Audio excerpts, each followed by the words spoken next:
अस्सलाम वालेकुम। I hope all of you are fine. अब हम स्टार्ट कर लेते हैं और जिसने ज्वाइन करना हुआ वो बाद में ज्वाइन कर लेगा। ओके।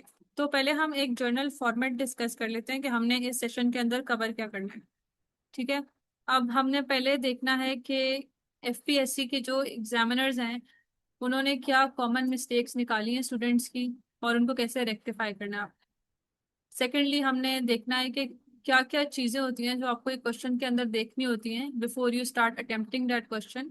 और उन वर्ड से उन डायरेक्शन वर्ड से आपको पता चलता है कि आपने क्वेश्चन के किस पार्ट को कितना वेटेज देना है। और उसके अलावा हम डिफरेंट क्वेश्चंस डिकोड करके देखेंगे जो हमारा इस सेशन के अंदर मॉक कंडक्ट हुआ था। एक मिनट एक्सक्यूज मी।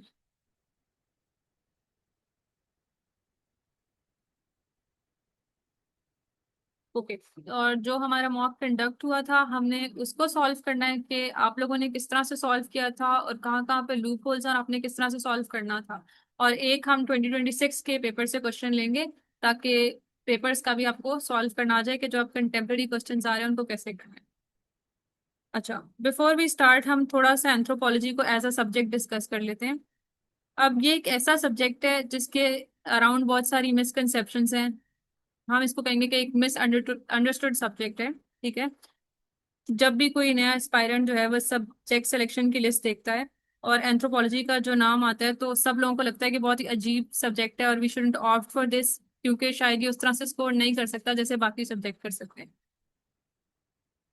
ठीक है।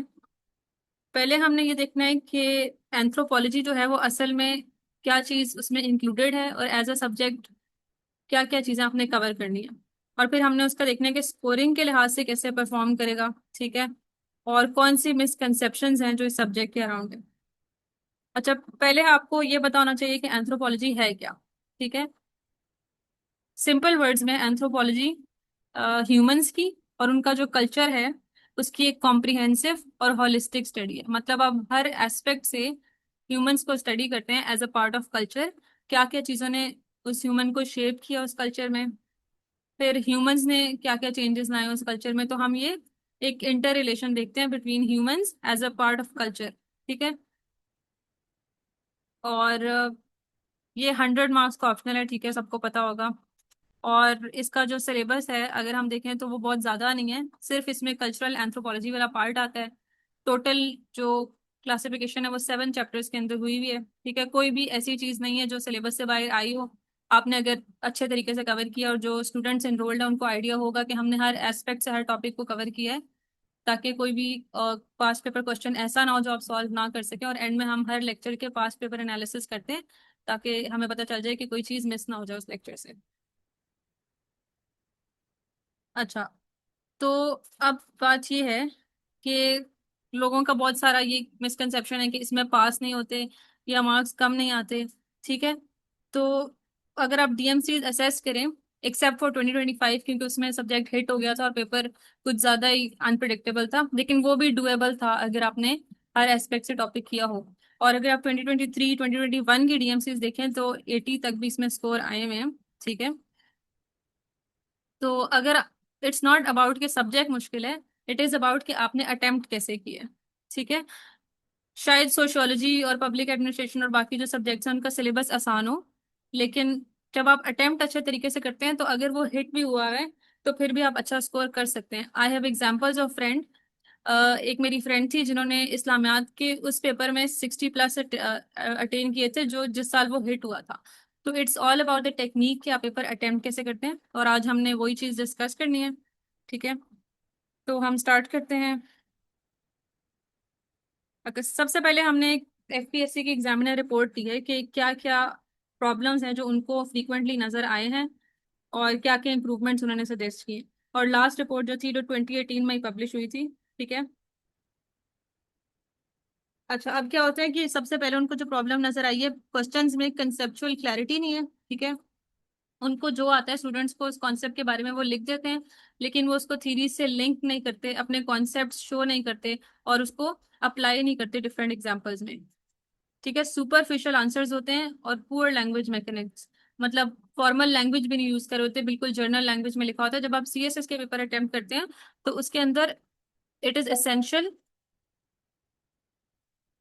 कि आप जार्गन्स यूज करें जो सब्जेक्ट से रिलेटेड टेक्निकल टर्म्स हैं, ताकि आपकी जो डेप्थ है सब्जेक्ट की वो नजर आए एग्जामिनर को।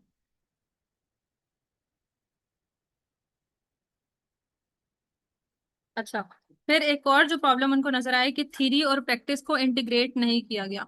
ठीक है, जो इफेक्टिव आंसर होता है उसमें आपने अपना जो भी स्टांस देना है, जो भी ओपिनियन देना है, उसको थ्योरी के साथ लिंक करना है। क्योंकि अब देखें, अगर हम अभी का ट्रेंड देखें, जैसे क्वेश्चंस आ रहे हैं, तो उसमें आप बहुत जर्नल भी लिख सकते हो, वो बिल्कुल जर्नल चीजों को, और जो कंटेम्प्रेरी डायनामिक्स है उसको दे रहे हैं, तो उसके अंदर जब तक आप थ्योरी से लिंक नहीं करोगे, तो आपका पेपर स्टैंड आउट नहीं करेगा और वो उस तरह से स्कोर नहीं करेगा। अब एफपीएससी ने रिकमेंडेशंस क्या दी हैं कि अपनी थ्योरेटिकल नॉलेज को डीपन करें, कि जो आप स्टडी करें टॉपिक्स, उनको कॉम्प्रिहेंसिव तरीके से करें, हर एस्पेक्ट से कवर करें, वो कॉन्सेप्ट आपको सही तरह से समझ आना चाहिए। और डिफरेंट एकेडमिक जर्नल्स पढ़ें उस सब्जेक्ट से रिलेटेड, उस टॉपिक से रिलेटेड, ताकि डीपर अंडरस्टैंडिंग हो। फिर क्या करें कि केस स्टडीज, और केस स्टडीज आपके हर आंसर में होनी चाहिए। पांच क्वेश्चंस को जब आप अटेम्प्ट करेंगे केस स्टडीज डाल के, तो आपको आएगा अटेम्प्ट करना कि कैसे आपने हर चीज को प्रैक्टिकली लिंक करना है किसी चीज के साथ। और लैंग्वेज पे फोकस करना, ठीक है, इस ये तो सिर्फ आपको प्रैक्टिस से आ सकता है। आप ना हर सब्जेक्ट की ऐसे एक लिस्ट बना सकते हैं, एक डायरी बना सकते हैं, जिसमें आप उसके जार्गन्स लिख लें जो टर्म्स सिर्फ उस सब्जेक्ट से रिलेटेड है। और वो पेपर में यूज करना बहुत जरूरी है। इनफॉर्मल लैंग्वेज आप यूज नहीं कर सकते बहुत ज्यादा। अच्छा, तो अब क्या करते हैं कि वो स्ट्रक्चर को ज्यादा रिवॉर्ड करते हैं एग्जामिनर्स। ठीक है, जिन्होंने अपनी नॉलेज को प्रॉपरली हेडिंग्स में ऑर्गेनाइज किया होता है। एक तो ये होगा कि आपको कॉन्सेप्ट आता है और आपने आंसर में जो आपको सीक्वेंस समझ आया उसमें वो लिख दिया जिसमें आपने याद किया हुआ था। तो उस तरह के आंसर जो है वो कभी भी हाई स्कोरिंग नहीं निकलते। फिर कंटेम्प्रेरी और लोकल रेलेवेंस डालनी होती है आपने हर जगह पे। बहुत ये डिजायरेबल है कि आप हर आंसर में उसका डालें कि मॉडर्न डायनामिक्स में उसके क्या चल रहे हैं सिचुएशंस, और अपनी कम्युनिटी, पाकिस्तानी कम्युनिटी में उसकी क्या रेलेवेंस है। तो वो आपको बहुत स्टैंड आउट करवाएगा एज एन एस्पायरेंट। फिर डायग्राम्स और पिक्टोरियल रिप्रेजेंटेशंस बहुत इंपॉर्टेंट हैं, वो भी हम नीचे देखते हैं। और precision beats length. It doesn't depend on the length, आपने जितना बड़ा आंसर लिखा है अगर वो प्रिसाइज नहीं है, अगर वो सारी चीज को कवर नहीं करा जो पेपर में पूछी गई है, तो you want B scoring that much. तो कौन कौन सी चीजों में हम मार्क्स लूज करें? ठीक है, कि हम थ्योरी लिख रहे हैं और उसको कॉन्टेक्स्ट नहीं दे रहे, थ्योरीज के साथ कनेक्ट नहीं करे।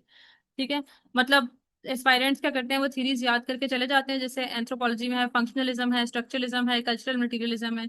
लेकिन उनको जब वो सिचुएशंस में पूछते हैं तो उनको लिंक ही नहीं करनी आ रही होती और वो उन थ्योरीज को मेंशन ही नहीं करते पेपर में।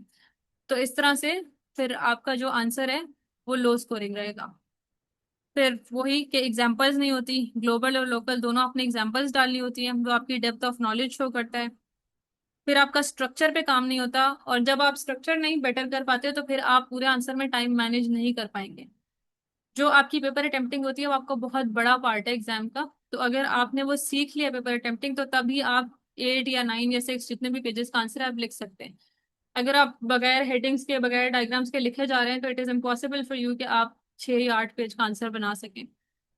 और वही वाली बात यहाँ पे भी आगे के डायग्राम्स और इलिस्ट्रेशंस आपने इग्नोर नहीं करनी। जैसे अगर आप किनशिप का कोई टॉपिक करें तो चार्ट्स बनाएं, फैमिली ट्रीज बनाएं, डिफरेंट शेप्स यूज करके। ठीक है, जैसे एवोल्यूशनरी हमने थीरीज पढ़ी है, उनके लिए पूरी पूरी मैंने डायग्राम स्लाइड्स में बनाई हुई भी हैं, आप उन्हें कॉपी कर सकते हैं या उसमें खुद से कोई इनोवेशन कर सकते हैं। ठीक है, अब the most important part of attempting a paper is कि आपको क्वेश्चन डिकोड करना आ जाए। क्योंकि मोस्ट ऑफ द एस्पायरेंट्स वो क्या करते हैं कि उनको उस टॉपिक के बारे में जो पता होता है वो लिख देते हैं, और जो चीज पूछी गई होती है उसके ऊपर रिफ्लेक्ट ही नहीं करते। तो फिर इस तरह के आंसर्स को एग्जामिनर कंसिडर नहीं करता। ठीक है, high scoring answer is decided before the first sentence is written. वो स्ट्रक्चर देख के ही समझ जाएगा कि आपको उस क्वेश्चन की समझ आई है या नहीं आई। ठीक है, सीएसएस क्वेश्चन क्या चेक कर रहा होता है? आपकी कोग्निटिव स्किल चेक कर रहा होता है कि आप किस तरह से चीजों को लिंक कर सकते हैं, कैसे थ्योरी और एविडेंस को आपस में कनेक्ट करेंगे, अप्लाई करेंगे। कुछ कैंडिडेट्स क्या होते हैं कि वो कॉन्फिडेंट होके बस क्वेश्चन को पढ़ लेते हैं और उसमें से एक टर्म उनको लग रहा होता है ठीक है उन्होंने पढ़ी है, और बस उसको अटेम्प्ट कर देते हैं। तो you have to take a good 2 और 3 minutes before attempting a question. ठीक है, ताकि आप उसे प्रॉपर तरीके से कर सकें। तो आपने क्या करना होता है कि वो क्वेश्चन आपको क्या पूछ रहा है, और क्या चीज आपने उसके साथ करनी है। अब फॉर एग्जाम्पल दो कैंडिडेट्स हैं, उनके पास आइडेंटिकल नॉलेज है, दोनों ने बहुत डेप्थ में सब्जेक्ट को कवर किया। अब जिसने क्वेश्चन के टॉपिक को, एक्शन वर्ड को और डायरेक्शन को प्रॉपरली गेज किया है, प्रॉपरली समझ लिया है, वो ज्यादा अच्छे से उसको अटेम्प्ट कर पाएगा। क्योंकि आप कितना रेलेवेंट रह रहे हैं क्वेश्चन से, वो ज्यादा इंपॉर्टेंट है, कितना ज्यादा आपने कंटेंट लिखा है वो इंपॉर्टेंट नहीं है। अब तीन चीजें होती हैं एक क्वेश्चन के अंदर। एक होता है मेन टॉपिक। पहले आपने उसमें से गेस कर लेना है कि मेन क्या टॉपिक है जिसमें से क्वेश्चन आया हुआ है। कि किनशिप के ऊपर टॉपिक, किनशिप के टॉपिक के ऊपर क्वेश्चन आया हुआ है, ह्यूमन एवोल्यूशन की कोई थ्योरी आई हुई है, इकोनॉमिक ऑर्गेनाइजेशन है, एनकल्चरेशन है। ठीक है, पहले आपने कर लेना है टॉपिक को गेस। अभी हम प्रैक्टिस भी करते हैं विद फ्यू क्वेश्चंस। फिर क्या होता है कि अब ये जो होते हैं ना, ये आपके एक्शन वर्ड्स होते हैं। इन वर्ड्स के ऊपर आपने स्पेसिफिक फोकस रखना होता है कि जब वो डिस्कस करने को कह रहे हैं तो आपने उसके साथ क्या करना है, जब वो एक्सप्लेन करने को कह रहे हैं तो क्या करना है। ठीक है, आपको इस तरह की पूरी पूरी लिस्ट भी मिल जाएंगी गूगल से, जहाँ पे आप जाएंगे कि मुझे डिस्क्रिप्शन दे दें एक्शन वर्ड्स की, या आप एआई भी यूज कर सकते हैं कि अगर ये वाले एक्शन वर्ड्स आए तो मुझे उस क्वेश्चन के साथ क्या करना चाहिए while you try to attempt your past paper questions. और आपने उसको लाजमी कॉन्टेक्स्ट देना है, कोई ना कोई थीरीज के साथ लिंक करनी है, कोई ना कोई केस स्टडी देनी है हर हेडिंग के अंदर। इससे बहुत ज्यादा आपका पेपर स्टैंड आउट करता है, more than you can think. ठीक है, तो ये बहुत इंपॉर्टेंट है। और जब भी आप क्वेश्चन अटेम्प्ट करने लगे ना, तो इन तीनों पार्ट्स को अंडरलाइन कर लिया करें कि आप कहाँ पे थीरीज डाल सकते हैं, एक्शन वर्ड क्या है, और मेन टॉपिक क्या है। ठीक है, अब कुछ एक्शन वर्ड्स हैं जिनके हम यहाँ पे एग्जांपल्स देखते हैं कि वो क्या डिमांड कर रहे हो। अगर एग्जामिनर ने आपसे क्वेश्चन में पूछा है कि डिस्कस या एक्सप्लेन करें, ठीक है, तो उसमें आपने क्या करना होता है, उस कॉन्सेप्ट को प्रॉपर तरीके से हर एस्पेक्ट से एक्सप्लेन करना होता है। फिर उसके साथ कौन सी थीरीज उसको सपोर्ट करी है वो देना होता है, और फिर एग्जांपल्स देनी होती है। तो एग्जांपल्स और थीरीज जो हैं वो उसमें रहेंगी। एक मिनट होल्ड कीजिएगा प्लीज।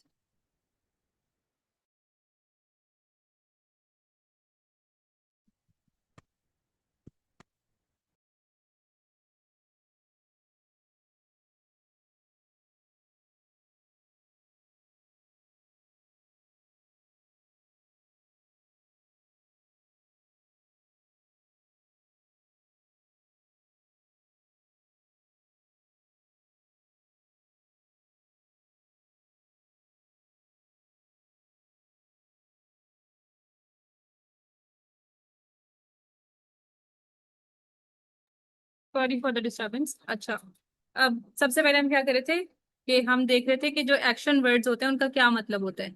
अगर आपसे क्वेश्चन में डिमांड किया गया है कि डिस्कस या एक्सप्लेन करें, ठीक है, तो आपने क्या करना है, आपने उस कॉन्सेप्ट को हर एस्पेक्ट से एक्सप्लेन करना है, जो जो उसके बारे में थीरीज हैं, जो जो उसकी क्लासिफिकेशंस हैं अगर कोई, और फिर उसके साथ एग्जांपल्स और केस स्टडीज आपने लाजमी देनी है। तो ये वाला जो आंसर होगा ये डिस्क्रिप्टिव डिस्क्रिप्टिव होगा, प्रॉपर स्ट्रक्चर के साथ करना है, और एग्जांपल्स बहुत ज्यादा होनी चाहिए। फिर अगर आपके पास आता है कि क्रिटिकली एग्जामिन या इवेल्युएट करें, तो यहाँ पे आपको फौरन समझ आना चाहिए कि वो आपकी ओपिनियन मांग रहे हैं। आपने उसके स्ट्रेंथ्स बतानी है, उस टॉपिक की वीकनेसेस बतानी है, फिर ये बताना है कि अगर उसकी कोई क्रिटिसिज्म है या कोई कंपीटिंग व्यू पॉइंट्स हैं तो वो लिखने हैं। और फिर अपनी जजमेंट देनी है कि आपके लिहाज से आपकी क्या ओपिनियन है। और इस तरह के आंसर में बहुत जरूरी है कि आप अपनी ओपिनियन शो करें। अगर आपसे इस तरह का कोई क्वेश्चन पूछा है क्रिटिकली एनालाइज, तो आपने प्रॉपर एविडेंसेस के साथ उसको प्रूव करना है। और ये आर्ग्यूमेंटेटिव होता है, और थीसिस होता है। ठीक है, आपने थीरीज को लिंक करना होता है, और काउंटर व्यू भी उसका देना होता है कि इसकी क्रिटिसिज्म क्या है, और अगर कोई और लोग जो हैं वो इसके अगेंस्ट बोल रहे हैं और कोई और थीरीज जो है जो उसको कॉन्ट्रडिक्ट करी है तो वो कौन सी है, और फिर अपना वर्डिक्ट देना होता है लाजमी। फिर अगर आता है डिफरेंशिएट और कंपेयर का, वो क्या बोलता है एग्जामिनर, तो आपने क्या करना है कि उनको कंट्रास्ट, उनकी सिमिलैरिटीज भी बतानी है, अगर कंपेयर आया हुआ है तो सिमिलैरिटीज भी बतानी है, डिफरेंसेस भी बतानी है। और the most desirable way is कि आप इसको एक टेबल के थ्रू करें, पॉइंट्स बना के, सब हेडिंग बना के। Sure, you can take a screenshot.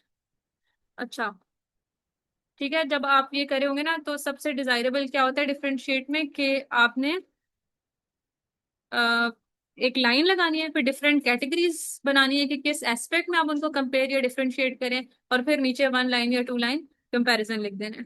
ठीक है, ये टेबल या पेड पॉइंट्स में आएगा। अगर एग्जामिनर कहता है कि हाईलाइट और आइडेंटिफाई करना है, तो फिर आपने क्या करना है, उसके फीचर्स और फैक्टर्स बताने हैं। कोई उस तरह से, इसमें जरूरी नहीं है कि आप थ्योरी से लिंक करें, लेकिन अगर करते हैं तो अच्छी बात होती है। ठीक है, इसमें मेन जो आपने चीज करनी है उसके फीचर्स और फैक्टर्स हेडिंग्स में बना के लिखने हैं। ठीक है, अब उसको कंसाइज करना है आपने, हर चीज नहीं लिख सकते उस टॉपिक के बारे में। पॉइंट्स बना के लिखें डिफरेंट फीचर्स और फैक्टर्स। ठीक है, और रेलेवेंट रखें जो क्वेश्चन में पूछा गया। अगर रीजंस आते हैं और जस्टिफाई करना आता है तो फिर आपने क्या करना है, केस बिल्ड करना है उसके ऊपर, अपने प्रूफ्स देने हैं, एविडेंसेस देने हैं। ठीक है, सिर्फ एजर्ट नहीं कर देना कि हाँ ये है और ये है, उसको हर चीज को फिर प्रूफ करना होता है अपने थ्योरी के साथ, एग्जांपल्स के साथ, किसी स्टेटिस्टिक के साथ। ठीक है, ये कॉज इफेक्ट रीजनिंग होती है। अब हम थोड़ी सी एग्जांपल्स देखते हैं। पहला जो हमने क्वेश्चन लिया है वो CSS 2026 के पेपर से लिया है। ठीक है, जो है field work in anthropology is influenced by the researchers personality, methodological choices, and social context. Discuss how biases can arise at different stages of fieldwork and how anthropologists can uphold objectivity and epistemic responsibility. अब इस question में आपसे बहुत सारी चीजें पूछी हैं और अब आपने डिसाइड करना है कि कौन सी चीज को कितना वेटेज देना है। और एक और चीज ये है कि जो एंथ्रोपोलॉजिकल रिसर्च वाला टॉपिक है उसमें से हर साल क्वेश्चन आता है, तो ये बहुत इंपॉर्टेंट टॉपिक है। ठीक है, अब सबसे पहले आपने क्या करना है, ये जो पहला सेंटेंस होता है ना, इसमें अगर कुछ नहीं पूछा गया और ये सिर्फ एक स्टेटमेंट है तो इसको आपने ज्यादा वेटेज नहीं देनी। उसने सिर्फ बताया हुआ है कि field work in anthropology is influenced by researchers personality, के किन किन चीजों से फील्ड वर्क जो है वो इन्फ्लुएंस होता है। ये सिर्फ उसने आपको एक स्टेटमेंट दी है। अगर आप थोड़ा बहुत करना भी चाहते हैं तो मैक्सिमम 1 या 1.5 पेज आप इस पे डायग्राम के थ्रू रिप्रेजेंट कर दें या 2-3 हेडिंग्स के थ्रू कर दें, ये आपकी सेकेंडरी हेडिंग होगी। इसके ना करने से आपके मार्क्स पे ज्यादा फर्क नहीं पड़ेगा। ठीक है, और दूसरा पार्ट इसमें क्या है, और पहला जो है हमने पहले डिसाइड करना था कि किस टॉपिक से आया है, तो ये फील्ड वर्क और रिसर्च के टॉपिक से आया है। ठीक है, फिर ये आपकी सेकेंडरी स्टेटमेंट होगी जिसको डिफाइन करना ना करना आपके अपने ऊपर है। और फिर जो मेन चीज उसने पूछी है वो है discuss how biases can arise at different stages of field work and how anthropologist can uphold objectivity and epistemic responsibility. अब आपने इसको दो हेडिंग्स में डिवाइड करना है। पहले आपने एक हेडिंग बनानी है कि कैसे बाइसेस अराइज करेंगी different stages of field work में। ठीक है, और इसके नीचे आपने बनानी है, जब आपकी मेन हेडिंग होती है जो चीज पूछी होती है, तो एटलीस्ट 5 to 7 सब हेडिंग्स आपकी होंगी उसकी।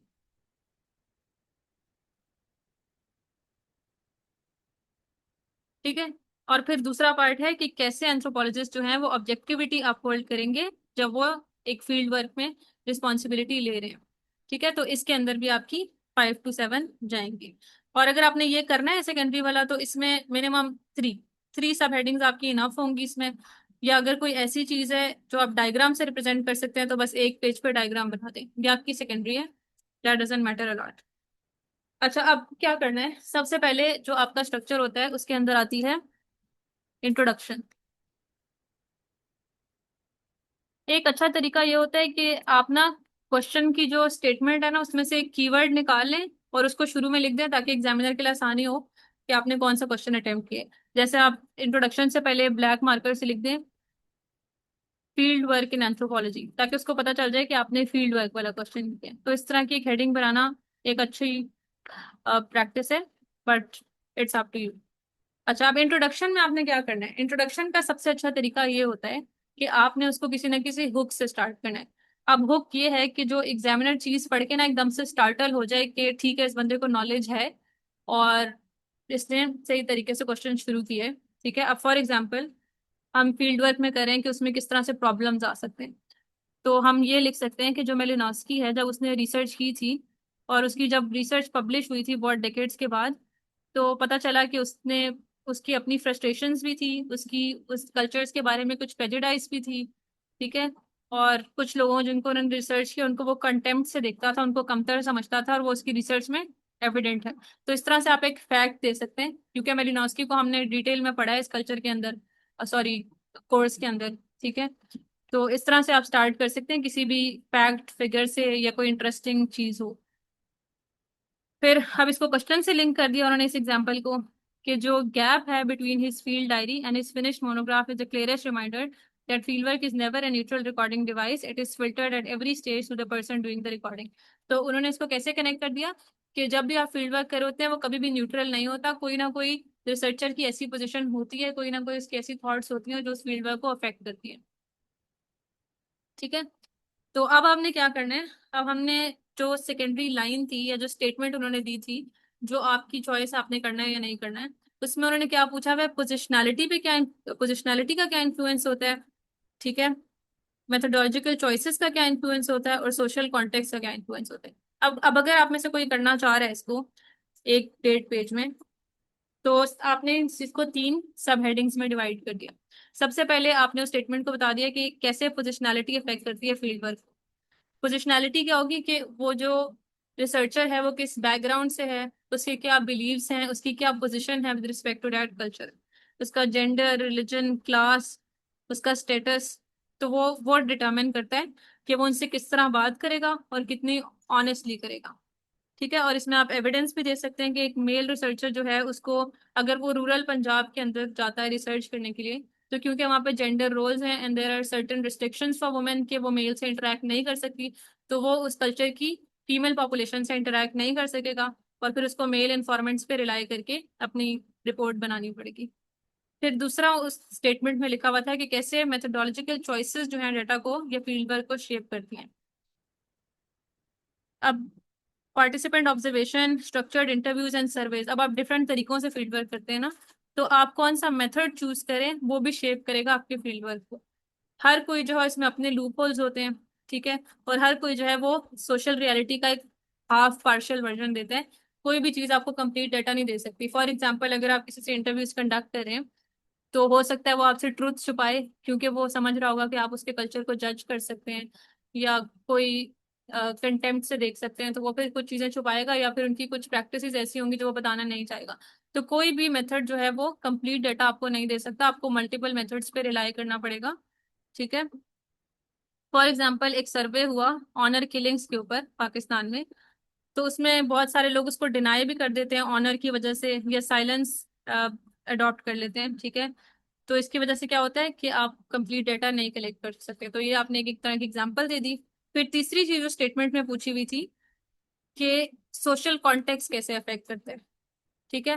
फॉर एग्जाम्पल वहां पे पॉलिटिकल क्लाइमेट कुछ इस तरह का हो कि एक ग्रुप जो है वो दूसरे से क्लैश में हो और वो उस तरह से डेटा प्रोवाइड ना कर रहा हो, सिक्योरिटी कंडीशंस ऐसी हो कि आप एक्सेस नहीं कर सकते उस जगह को, या लोकल पावर स्ट्रक्चर्स आपको अलाउ नहीं करे एक हद से ज्यादा डेटा कलेक्ट करने के लिए, तो उसकी वजह से भी आपका फील्ड वर्क अफेक्ट होगा। और इसमें अगर एग्जांपल पाकिस्तान बेस्ड देनी हो, तो बलोचिस्तान और फाटा की जो मर्ज डिस्ट्रिक्ट्स हैं वहाँ पे सिक्योरिटी कंसर्न्स रहते हैं, और वो आउटसाइड रिसर्चर्स जो है उनके लिए उस तरह से एक्सेस नहीं होती, तो वो स्टडी नहीं कर सकते। तो ये एक सेकेंडरी हेडिंग को आपने एक्सप्लेन कर दिया। आप इसे किसी डायग्राम के थ्रू भी कर सकते हैं। फॉर एग्जांपल आपने तीन बॉक्सेस बना दिए और उसके अंदर आपने ये तीनों फैक्ट स्टेट कर दिए। अब जो है वो मेन हेडिंग नंबर 1 है। अब उसने पूछा हुआ था सेकंड पार्ट में कि different stages of field work में बाइसेस कैसे आते हैं, या रिसर्चर जो है वो कैसे अफेक्ट करता है उस फील्ड वर्क के स्टेजेस को। पहली, अगर फॉर एग्जांपल आपने पहला स्टेज ये बता दिया कि आप रिसर्च करने लगे हो, तो आप उसके लिए साइट सेलेक्ट करेंगे और ये देखेंगे कि आपको वहां पे एंट्री मिलेगी या नहीं मिलेगी। Choosing accessible sites over representative ones, तो instead of going for sites जहाँ पे आपको ज्यादा रिच पॉपुलेशन मिल रही है और उनसे आप ज्यादा कल्चर्स का पता कर सकते हैं, आप ऐसी जगह पे जाएंगे जो आपको एक्सेसिबल लगेगी। तो ये एक बाइस आता है, इस तरह आप may be complete data collect ना कर सके। फिर उस इलाके के कोई एल्डर्स या ऑफिशियल्स होंगे जो रिसर्चर्स की हर नीड पूरी नहीं कर पा रहे होंगे, कुछ चीजें उनके कल्चर के अगेंस्ट होंगी, तो रिसर्चर जो चीजें चाहता है वो उसको नहीं दे रहे होंगे, तो एक बाइस ये आ सकता है। Funding priority steering the topic before entry, फिर वो फंडिंग के कुछ इश्यूज आ सकते हैं पहली वाली साइट में कि जो फंड करे उनके कोई ग्रीवियंसेस हो सकते हैं उस कल्चर से, तो वो टॉपिक जो है वो डिस्प्यूट हो जाएगा। तो ये वाली स्टेज 1 पे बाइसेस आती हैं। फिर स्टेज 2 पे आपने रैपिड बिल्डिंग करनी होती है, कॉन्फिडेंस या ट्रस्ट बिल्ड करना होता है उस कल्चर के लोगों का अपने ऊपर, ताकि वो आपको डेटा प्रोवाइड करें। तो अब क्या होता है कि इसमें ये बायस आ सकता है कि जो इन्फॉर्मेंट्स हैं जो आपको इंफॉर्मेशन दे रहे हैं उस कल्चर के बारे में, वो अपना एक आइडियलाइज सेल्फ बताएं, अपने फ्लॉज और अपने जो कल्चर के लूप होल्स हैं या गलत प्रैक्टिसेस हैं उनको बताएं ना। ठीक है, researcher over identifying with specific faction और फैमिली, अब क्या हो सकता है कि रिसर्चर जो है किसी कल्चर के एक ग्रुप के साथ ज्यादा आइडेंटिफाई करे, उसकी प्रैक्टिसेस उसको ज्यादा बेहतर लग रही हैं अपने दिमाग के हिसाब से, तो वो उनको ज्यादा डॉक्यूमेंट करेगा। ठीक है, फिर लैंग्वेज का बैरियर आ सकता है, ठीक है, तो उस लैंग्वेज की वजह से या इंटरप्रेटर जो है उनको आउटसाइड कल्चर का लगेगा, तो वो फर्स्ट इंप्रेशन जो है वो डिस्टॉर्ट होंगे और फिर उन दोनों में ट्रस्ट बिल्डिंग नहीं होगी। तो ये बाइसेस आते हैं सेकेंड स्टेज पे। स्टेज 3 पे है डेटा कलेक्शन।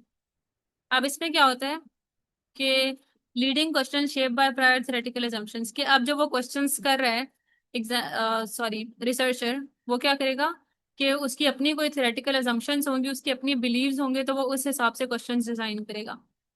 फिर जब वो सैम्पलिंग करे होंगे डेटा के लिए, वो क्या करते हैं कि कल्चर को ग्रुप्स में डिवाइड करते हैं और वो ऐसा ग्रुप लेते हैं जो प्रॉपरली रिप्रेजेंट कर पा रहा है उस कल्चर को। तो उससे क्या होता है, फिर वो ज्यादा जो वोकल है या विजिबल इन्फॉर्मेंट्स है, जो ज्यादा बोल रहे हैं या जिनकी पर्सनैलिटी ज्यादा विजिबल है, वो उनको कंसिडर करेंगे फॉर रिसर्च। फिर तीसरा क्या हो सकता है, presence of the researcher altering the behaviour observe. तो क्या हो सकता है कि जो जिनको हम ऑब्जर्व करें, ह्यूमन नेचर है कि जब आप ऑब्जर्व किए जा रहे होते हैं तो आप अपना बिहेवियर थोड़ा सा चेंज कर सकते हैं। तो यहाँ पे ये बायस आ सकता है कि वो प्रॉपर तरीके से उनका बिहेवियर जज ना कर सकें। फिर फोर्थ स्टेज हमने बना लिया कि हमने सारा डेटा कलेक्ट कर लिया, अब हमने उसको इंटरप्रेट और एनालाइज करना है। अब उसको क्या करेंगे कि कोशिश करेंगे कि किसी एक थ्योरी के साथ लिंक कर दें, तो उसकी वजह से बहुत ज्यादा डेटा फिल्टर आउट हो जाएगा और रिसर्च में जो है वो प्रॉब्लम्स आ सकती हैं। तो ये एक पहला बायस है। फिर कंफर्मेशन बायस आ जाता है कि आप सिर्फ वो वाली चीजें कंसिडर कर रहे हो जो आपके हाइपोथेसिस या आपके assumptions जो थी इस कल्चर के बारे में उसको सपोर्ट करें। ठीक है। और तीसरा ये आ सकता है कि जब आपने उनकी कल्चर की चीजें कलेक्ट की हैं, तो अगर वो उनकी लैंग्वेज में है और जब आप उसको ट्रांसलेट करो तो उसका लोकल मीनिंग जो है वो लूज हो जाएगा। क्योंकि ऐसा होता है कि वो वर्ड्स जो है वो शायद आपके लिए ट्रांसलेट करके कुछ और बन रहे हो, लेकिन उनकी कल्चरल रेलेवेंस या कल्चरल सिग्निफिकेंस ज्यादा हो, तो उस तरह से उसका मीनिंग लॉस्ट हो सकता है। और लास्ट पार्ट होता है जब आप अपनी रिसर्च राइट करो और उसको रिप्रेजेंट करो। ठीक है। एक तो आपको जो आपका एडिटिंग टीम है या जो भी एडिट करे उसको, उनका कोई प्रेशर हो सकता है कि आपने एक ऐसा नैरेटिव बनाना है जो मार्केट में प्रेजेंट किया जा सके और उसकी वजह से आप डेटा फिल्टर आउट कर दो। फिर वो उसको कह सकते हैं कि आप जर्नलाइज करो और उसको रियल से थोड़ा सा वेरी कर दो ताकि वो ज्यादा प्रेजेंटेबल हो जाए, तो उस तरह भी डेटा जो है वो अफेक्ट होगा। और ऑडियंस की एक्सपेक्टेशंस जो हैं वो फिर फाइनल टोन होती है कि वो डिसाइड करती है कि क्या चीज़ एक्सेप्टेबल होगी और क्या नहीं होगी, और फिर उस पर भी आप अपना डेटा शेप कर रहे हो। तो इसमें जैसे एग्जांपल्स हैं, ठीक है। अगर आपने इसमें एविडेंस देना हो, वैसे तो आइडियल ये है कि आप हर किसी में एक एग्जांपल दो, बट उस तरह से वो कलेक्ट करना बहुत मुश्किल हो जाती है। तो अगर आपने एक एग्जांपल देनी है तो उसमें यह है कि नैन्सी शेफर जो है, इसने आयरिश विलेज की स्टडी की थी। उसकी जो स्टडी है उसका नाम है सेंट स्कॉलर्स इन शिजोफ्रेनिक्स। और उसने बताया कि इंटरप्रेटिव लेंस जो है कि जब हम इंटरप्रेट कर रहे होते हैं कल्चर को, तो फिर वो उसकी उस तरह से रिप्रेजेंटेशन नहीं कर सकते हम कल्चर की, क्योंकि हम उसको अपने पर्सपेक्टिव से इंटरप्रेट कर रहे होते हैं, तो वो अनफेयर होता है उस कल्चर को। ठीक है। तो ये इस तरह के बाइसेस की एक एग्जाम्पल है। और दूसरा पार्ट क्या था क्वेश्चन का, कि कैसे जो एंथ्रोपोलॉजिस्ट हैं वो एपिस्टेमिक रिस्पॉन्सिबिलिटी और ऑब्जेक्टिविटी अपहोल्ड कर सकते हैं। ठीक है। सबसे पहले रिफ्लेक्सिविटी करके वो, कि उसमें ये होता है कि आप अपने आप को बार बार एसेस करो कि आप जो है आपकी अपनी वैल्यूज जो हैं वो रिसर्च के ऊपर डोमिनेंट तो नहीं हो रही। ठीक है। अपनी स्क्रूटनी करना कि आपकी आइडेंटिटी जो है वो आपकी रिसर्च को शेप ना करी। इसमें क्या एक तरीका हो सकता है कि आप अपनी फील्ड डायरीज जो है, जो आप वहां पे रिसर्च करो, उसको अपने फॉर्मल नोट से अलग रखो ताकि आपकी ओपिनियन उसमें ऐड ना हो। फिर एक और तरीका होता है ट्राइंगुलेशन, जिसमें होता है कि आप मल्टीपल मेथड यूज करो और हर किसी को एक दूसरे के अगेंस्ट क्रॉस चेक करो कि कोई प्रॉब्लम्स तो नहीं है, कोई डिस्क्रिपेंसीज तो नहीं है डेटा के अंदर। इसमें एक ऐसे एग्जांपल हो सकती है कि आप इंटरव्यूज से जो आपने कलेक्ट किया, ऑब्जर्वेशन से जो कलेक्ट किया, फिर लैंड रिकॉर्ड्स या डॉक्यूमेंट्स जो लिए वहां से, उनसे जो कलेक्ट किया, उनको आपस में मैच करो कि वो सारी चीजें आपस में अलाइन हो रही है या नहीं हो रही। फिर एक और तरीका होता है ऑब्जेक्टिविटी अपहोल्ड करने का, कि आप पार्टिसिपेटरी मेथड्स करो। जो आपके इन्फॉर्मेंट्स हैं या जिनसे आपने उन कल्चर की इंफॉर्मेशन लिया, उनको अपनी रिसर्च के अंदर ऐड करो। और जब फाइंडिंग्स को, जो आपने डाटा कलेक्ट किया, उसको इंटरप्रेट करो, तो उनसे कंफर्म करा लो कि आपने उनके लोकल मीनिंग के हिसाब से इंटरप्रेट किया है नहीं। तो इसकी वजह से एक कोलैबोरेटिव रिव्यू हो जाता है और इश्यूज का चांस कम होता है। जैसे अपनी ड्राफ्ट फाइंडिंग्स जो है, अब आपने ड्राफ्ट रिसर्च बना ली, तो उसको कम्युनिटी के एल्डर्स को शेयर कर दो कि उसमें कोई मसले हैं तो वो उसे रेक्टिफाई कर दें। फिर मेथड्स को ट्रांसपेरेंट रखो। ठीक है। आपकी क्लियर स्टेटमेंट होनी चाहिए कि आपकी क्या पोजीशन है with respect to the research. आप आप कौन हो, अपनी आइडेंटिटी को डिफाइन करो, और कितनी आपको एक्सेस मिलनी चाहिए और कितनी डिनाइड है उसको अपनी रिसर्च में डिफाइन करो कि आपको इतनी एक्सेस से इतना डाटा मिले। और एथिकल ओवरसाइट, कि आप किसी इंस्टीट्यूशन से रिव्यू करा लो और जो कोड्स ऑफ कंडक्ट है रिसर्च के उनको एक बार देख लो कि उससे कंप्लाई करे या नहीं करा।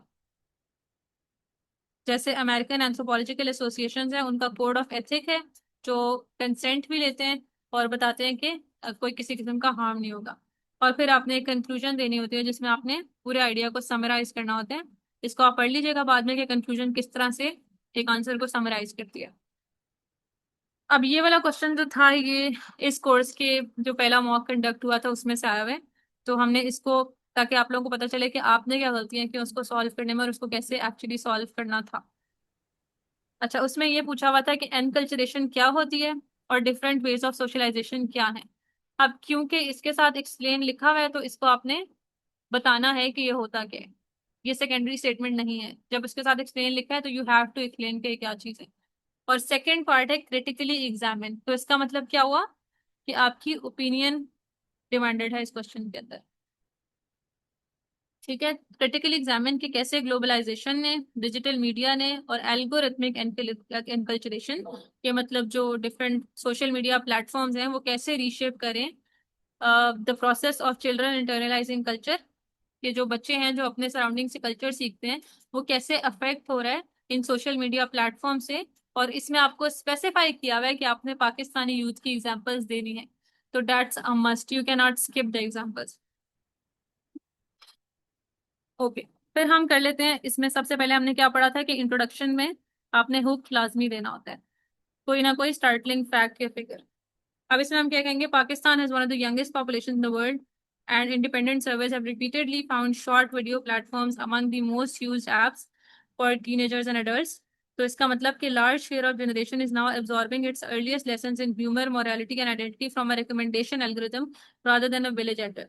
तो इस स्टेटमेंट में हमने ये बता दिया कि जो इनकल्चरेशन या कल्चर सीखने का तरीका वो बिल्कुल चेंज हो गया उन प्लेटफॉर्म से। और उसका हमने साथ ही एविडेंस भी दे दिया कि रिपोर्ट से हमें पता चल रहा है कि लोग जो हैं इन वीडियो प्लेटफॉर्म से बहुत ज्यादा इंगेज करते हैं। अब क्या करना है, थोड़ा सा हमने बताना है कि एनकल्चरेशन क्या होती है। आपने बेशक बड़ी सी हेडिंग दे दें 2-3 लाइंस की, व्हाट इज एनकल्चरेशन, और फिर उसको एक पेज के अंदर ही डिफाइन कर लें। ठीक है, कि अपने कल्चर नॉर्म्स वैल्यूज और बिहेवियर सीखना एनकल्चरेशन होता है। और फिर आप थोड़ा सा उसके अंदर बता दें कि अब क्या डिसरप्शन आ गई है उस एनकल्चरेशन के अंदर, कि जो एल्गोरिथमिक फीड है या आपके सोशल मीडिया प्लेटफॉर्म है वो आपकी आउट स्पेसेस से कन्फ्लिक्ट करते हैं और अब वो उन एजेंट्स के साथ कंबाइन करके आपकी आपके कल्चर सीखने में बहुत ज्यादा किरदार अदा करते हैं। तो इस तरह से आपने थोड़ा सा बता देना है कि क्या डिसरप्शन आ गई है। फिर हमने बताया कि एक हेडिंग दी कि व्हाट इज इनकल्चरेशन, और साथ ही हमने एक डायग्राम बना दी एजेंट्स ऑफ सोशलाइजेशन की। इसको आप डिवाइड भी कर सकते हैं फॉर्मल और इनफॉर्मल में या डायरेक्ट इनडायरेक्ट में, वो भी थ्रू अ डायग्राम पोर्ट्रे करना बहुत आसान है। ठीक है, आपने बता दिया कि इनकल्चरेशन एक लाइफ लॉन्ग प्रोसेस है जिससे आप अपना कल्चर सीखते हैं, वैल्यूज बिलीव नॉर्म्स को इंटरनलाइज करते हैं। और इसमें अनकॉन्शियस जो लर्निंग है वो ज्यादा है कि आप ग्रो अप करते हुए लर्न कर रहे होते हैं और आपको पता नहीं होता, कोई प्रॉपर बिठा के आपको टेक्स्ट बुक्स के थ्रू नहीं सिखा रहा होता। आप बस ऑब्जर्व करते हैं, इमिटेट करते हैं, इंफर करते हैं और उसके थ्रू आप सीख रहे होते हैं। ठीक है, फिर ये वेज ऑफ सोशलाइजेशन है। अब यहाँ पे आपकी मर्जी है कि आप इसको इस तरह से ब्रॉडर कैटेगरीज में कर लें या इस तरह से एक डायग्राम के थ्रू, जो भी आपको एजेंट समझ में आ रहे हैं, ठीक है, वो आप डिफाइन कर दें। फिर क्योंकि आपसे स्पेसिफिक जो चीज है जिसके ऊपर ज्यादा फोकस है वो एल्गोरिथमिक एनकल्चरेशन है, तो इट इज बेटर कि आप उसको थोड़ा सा एक्सप्लेन कर दें। एल्गोरिथमिक एनकल्चरेशन क्या हो गई, अ न्यूली नेम्ड प्रोसेस जिसमें रिकमेंडेशन ड्रिवन प्लेटफॉर्म्स, मतलब ऐसे प्लेटफॉर्म्स जहाँ पे आपको कंटेंट रिकमेंडेशंस के हिसाब से दिखता है, जो आपको चीजें पसंद आती हैं उसके हिसाब से आपको नजर आता है। Not a parent, not a teacher और एल्डर, तो वो डिसाइड नहीं करते कि क्या एक बच्चा कल्चरल कंटेंट देखेगा और क्या सीखेगा। तो वो जो ऐसे प्लेटफॉर्म्स हैं वो उसको कल्चर ऐसी स्पीड से सिखा रहे हैं जो कोई और ह्यूमन नहीं कर सकता। ठीक है, अब इसमें थोड़ा सा ये भी आप डायग्राम के थ्रू रिप्रेजेंट कर दें तो ज्यादा अच्छा है कि पर्सनलाइज फीड्स आती हैं। ठीक है, वो आपके टेस्ट को जज कर लेते हैं और फिर आपको उसी तरह की वीडियोस दिखाते हैं और आपको एक लूप में डाल देते हैं उस कंटेंट के।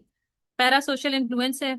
ठीक है, अब जो शॉर्ट फॉर्म क्रिएटर्स होते हैं वो व्यूअर्स के साथ उस तरह से वन ऑन वन रिलेशनशिप बनाते हैं और वो उसी तरह उनको इन्फ्लुएंस करते हैं जैसे उनके घर के एल्डर्स या जो भी उनके कम्युनिटी के चीफ्स वगैरह हैं। फॉर एग्जाम्पल आपने देखा होगा, आप इसमें एग्जाम्पल्स भी दे सकते हैं कि अमंग द टीन्स और जो एडोलेसेंट्स हैं उनमें हमें कल्चर नजर आता है कि वो यूट्यूब ब्लॉगर्स को बहुत ज्यादा देखना शुरू हो गया और उनसे उनकी लाइफ भी इंफ्लुएंस होती है। ठीक है, फिर ग्लोबल एस्थेटिक कन्वर्जन है, डिफरेंट स्लैंग्स आ रही हैं, स्टाइल्स आ रहे हैं, जिससे लोग क्या होता है आपस में कनेक्ट करते हैं। ठीक है, और वो अपने कल्चर में उस तरह से वेरिएशंस आ रही हैं जब वो स्लैंग सीख रहे हैं, वो लैंग्वेजेस सीख रहे हैं। और एंगेजमेंट लूप डिजाइन के वो जो वो स्क्रॉल का सिस्टम है वो आपको एंगेज रखता है और आपकी अटेंशन को कैप्चर रखता है, तो आपकी जो सोशलाइजिंग में उस एनकल्चरेशन का पार्ट है, एल्गोरिथमिक एनकल्चरेशन का, वो बहुत ज्यादा हो जाता है, मोर देन जो आपके अराउंड लोग होते हैं उससे ज्यादा। और फिर हमने मेन हेडिंग पे आना है कि कैसे एल्गोरिथमिक एनकल्चरेशन जो है वो रीशेप करी है कल्चर को। आपके जो एल्डर्स थे वो आपको आपके कल्चर्स के बारे में स्टोरी सुनाते थे, वो एज स्टोरी टेलर्स रिप्लेस हो गए हैं। ठीक है, ओरल ट्रेडिशंस लाइक दस्तोंगाई, ये किसी कल्चर का ट्रेडिशन होगा, ठीक है, वो एल्डर्स सुनाते होते थे स्टोरी की तरह। लेकिन अब वो क्या हो रहा है, उनको सोशल मीडिया ट्रेंड से पता चल रहे हैं और वहां से उनको अपनी पहली पहली स्टोरीज मिल रही हैं और अपने सारे मॉरल्स वो वहां से ले रहे हैं। एविडेंस देखें तो पाकिस्तान में जो स्टोरीज वाले क्रिएटर्स हैं, जो ऐसे क्रिएटर्स होते हैं जो कल्चर्स की स्टोरीज सुनाते हैं, report far lower reach and trending international challenge formats among the same youth. तो वो ये बताना चाह रहे हैं कि instead of learning more about their culture, वो उन क्रिएटर से चीजें सीख रहे होते हैं जो चीजें ट्रेंड कर रही हैं या जो चीजें बहुत वायरल हैं।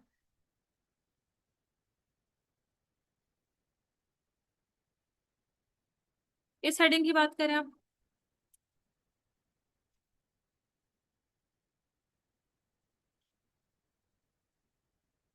ओके, अच्छा, फिर peer culture is becoming globally standardised. Slangs आ रहे हैं, फैशंस आ रहे हैं, ह्यूमर आ रहे हैं पाकिस्तानी यूथ में। तो वो क्या करें कि जो टिकटॉक पे जो ट्रेंड्स देखते हैं वही उनकी पर्सनालिटी का पार्ट बन जाते हैं, और उनके जो सोसाइटी के स्पेसिफिक नॉर्म्स होते हैं वो उनको उतना ज्यादा अफेक्ट नहीं कर पाते। ये बिल्कुल कॉमन बातें हैं। आपको, आप सब सोशल मीडिया यूज करते हैं, यू आर फेमिलियर कि वो किस तरह से वो अफेक्ट करता है आपकी कल्चरल लर्निंग को। तो बस आपको थोड़ा सा क्रिएटिव होना होता है और आपने वहाँ पे हेडिंग्स बनानी आनी चाहिए, आपको स्ट्रक्चर बनाना आना चाहिए। ठीक है, जैसे डांस और ऑडियो ट्रेंड्स आते हैं, ठीक है, कराची, इस्लामाबाद और इस तरह की जो अर्बन सिटीज हैं, वो ट्रेंड्स लोग फॉलो करते हैं, वो उन पे इन्फ्लुएंस करता है। ठीक है, आपकी जो आइडेंटिटी है वो एक हाइब्रिड तरह की आइडेंटिटी बन रही है, ठीक है, जो आपकी लोकल कल्चर के साथ भी है और डिजिटल प्लेटफॉर्म्स के साथ भी है। ठीक है, जैसे उर्दू इंग्लिश का वो एक मिक्सचर बन गया है। हम जैसे मैसेजेस में टाइप करे होते हैं, हम उर्दू टाइप करे होते हैं, लेकिन वो इंग्लिश में हम उर्दू टाइप करे होते हैं, जिसको एंथ्रोपोलॉजिस्ट जो है वो रोमन उर्दू कहते हैं। ठीक है, क्योंकि हम इंग्लिश में उर्दू टाइप कर रहे होते हैं। और फिर कैप्शंस और कमेंट्स कल्चर हैं, तो वो जो एक उनकी क्या कहते थे, जो उनको मिलती थी ना री इन्फोर्समेंट अपने एडल्ट से, कि उनको वो बताते थे क्या गलत है क्या सही है, तो वो वाला कॉन्सेप्ट खत्म हो गया और वो ज्यादा उस पर रिलाई कर होते हैं कि उनको कमेंट्स कितने मिले हैं, कितनी लाइक्स मिले हैं, और वो उस तरह से अपनी आइडेंटिटी डिफाइन कर होते हैं। Bilingual Pakistani content creators rise कर रहे हैं, ठीक है, जो फ्रीक्वेंटली उर्दू इंग्लिश का मिक्स यूज करते हैं, और इससे टीन्स टीन्स की जो टेक्सटिंग है वो अफेक्ट हुई है ऑब्वियसली। फिर मॉरल सोशलाइजेशन भी जो है वो आपकी इन्फ्लुएंसर से अफेक्ट हो रही होती है। जो पहले आप गाइडेंस लेते थे अपने रिलीजियस या फैमिली अंडर से, अब वो उनसे ले रहे हैं। ठीक है, जैसे पाकिस्तान में डिजिटल उलमा जो है वो ग्रो करें, कि बहुत सारे सोशल मीडिया पे ऐसे हैं जो अपने नैरेटिव सोशल मीडिया के थ्रू प्रोपागेट करे होते हैं। तो फिर वो जो आपकी मोरालिटी का सारा कॉन्सेप्ट है वो आपका सोशल मीडिया से ज्यादा बन रहा होता है। इसमें आप और भी हेडिंग्स दे सकते हैं, सॉरी यहाँ पे ऐसे नहीं होना चाहिए, 5 6 7 हेडिंग्स हैं। तो ये आप सारी देख लें कि जेंडर नॉर्म्स जो है वो भी चेंज हो रहे हैं उसके थ्रू, क्योंकि कल्चर के अंदर कैसे डिफाइन होते थे जेंडर नॉर्म्स के, मेल जो है वो ब्रेड विनर है, फीमेल जो है वो डोमेस्टिक स्फेयर संभालेगी, लेकिन वो अब एल्गोरिथमिक एनकल्चरेशन से चेंज हो रहे हैं। कंज्यूमर कल्चर और बॉडी इमेज, ठीक है, कि फिर फिटनेस के और लाइफस्टाइल के डिफरेंट कंटेंट आ रहे हैं, तो वो आपके अंदर जो एक अच्छा दिखने वाली चीज होती है वो इंक्रीज हो रही है। ठीक है, आपके जो अपेयरेंस स्टैंडर्ड्स हैं वो इम्प्रूव हो रहे हैं। फिर सिविक एंड पॉलिटिकल कॉन्शियसनेस आ रही है लोगों में। ठीक है, youth led online mobilisation, different youth जो है वो अपनी गवर्नमेंट के खिलाफ बोलते हैं, ये कोई और गवर्नमेंट जहाँ पे जेनोसाइड हो रहा है, कुछ हो रहा है, वो उसके खिलाफ बोलते हैं थ्रू सोशल मीडिया, और फिर वो एम्पलीफाई होती हैं वॉइसेस। और इस तरह से आप एक कंक्लूजन लिखेंगे। ठीक है, जो पूरे क्वेश्चन को प्रॉपरली समराइज करनी चाहिए, आप लोगों ने पढ़ लेनी है ताकि आपको आइडिया हो जाए कि कंक्लूजन कैसे लिखनी है। और एक और क्वेश्चन मॉक में आया हुआ था कि उसमें आपने डिफाइन करना था family and marriage, functions of family as classified by MacLever and Good, and examine whether the modern welfare state and market economy are causing the family to lose or merely specialize its function। तो सबसे पहले आपने क्या करना है, उसी तरह से हुक स्टार्ट करना है इंट्रोडक्शन में, कि फैमिली इज डाइंग का जो कॉन्सेप्ट है वो सोशियोलॉजिस्ट ने पहले भी कंसिडर किया था जब इंडस्ट्रियल रेवोल्यूशन आई थी, लेकिन वो इंस्टीट्यूशन अभी भी लिव कर रहे हैं, ठीक है, उसने आउटलिव कर दिया उस सारे फिनोमिना को, और चेंज भी हो रहा है और अभी तक चल रहा है। फिर आपने क्या करना है, फैमिली की डेफिनेशन दे देनी है, मैरिज की डेफिनेशन दे देनी है, हेडिंग्स बनाकर। फिर क्योंकि the question has asked for functions of family जो मैक्लेवर एंड गुड ने दिए हैं, तो फिर आपने इसको भी डिफाइन कर देना है, ठीक है। यहाँ पे आपने मैक्लेवर कर दिया, यहाँ पे गुड कर दिया, इसको भी आप कन्वीनियंटली डायग्राम्स के थ्रू कर सकते हैं। और उसके बाद क्या पूछा हुआ है, जो मेन चीज है ना, वो ये है कि मॉडर्न वेलफेयर स्टेट जो बन गया है, जिसमें वेलफेयर के डिफरेंट इदारे हैं, ओल्ड होम्स हैं, ऑर्फनेजेस हैं, और मार्केट की जो इकोनॉमी आ गई है, उसकी वजह से फैमिली के फंक्शंस कम हुए हैं या ज्यादा हुए हैं। तो इसमें एक चीज आपने जो कंसिडर करनी है, इसमें आपकी ओपिनियन चाहिए, ठीक है।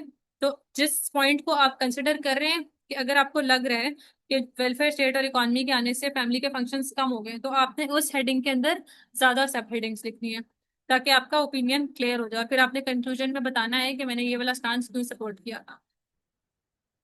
ठीक है, आपने मैक्लेवर और गुड के बता दिए क्लासिफिकेशंस।